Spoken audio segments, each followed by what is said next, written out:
35-modda hamma uchun vijdon erkinligi kafolatlanadi. Har kim o'zi xohlagan dinga e'tiqod qilishi yoki hech narsa dinga e'tiqod qilmaslik huquqiga ega. Diniy qarashlarni majburan sindirish yo'l qo'yilmaydi.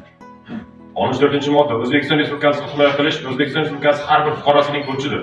Fuqarolar qonunda belgilangan tartibda harbiy yoki muqobil xizmat o'tashga majburdirlar. 76-modda oila jamiyatning asosiy bo'g'inidir hamda u jamiyat va davlat muhofazasidadir. Nikoh O'zbekiston xalqining an'anaviy oilaviy qadriyatlariga, nikohlanuvchilarning ixtiyoriy roziligiga va teng huquqligiga asoslanadi.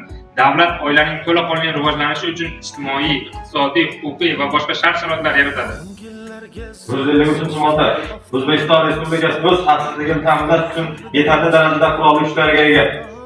152-modda O'zbekiston Respublikasi kuchlari O'zbekiston Respublikasining davlat suvereniteti va hududiy yaxlitligini, aholining tinch hayoti va xavfsizligini himoya qilish uchun tuziladi.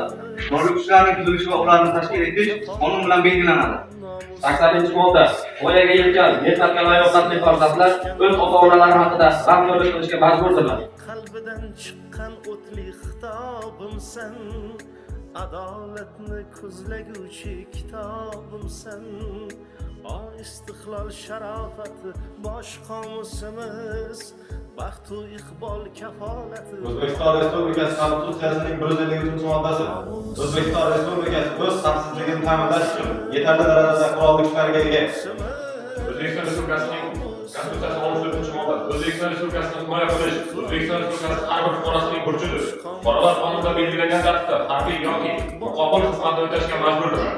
O'zbekiston Respublikasi Konstitutsiyasining 5-moddasi O'zbekiston Respublikasi qonuni bilan tasdiqlangan o'z davlat ramzlari bayroqi, gimni va markaziga ega davlat ramzlari davlat himoyalanadi. O'zbekiston Respublikasi Konstitutsiyasining 13-moddasi O'zbekiston Respublikasi demokratiyasi va insoniy prinsiplariga asoslanadi. Ularga ko'ra inson uning hayoti, erkinligi, sha'ni qadrlanmas va ajralmas huquqlari to'liq qadriyat hisoblanadi. Demokratik huquq va erkinliklar konstitutsiya va qonunlar bilan himoya qilinadi. Baxt u iqbol kafolati or nomusimiz.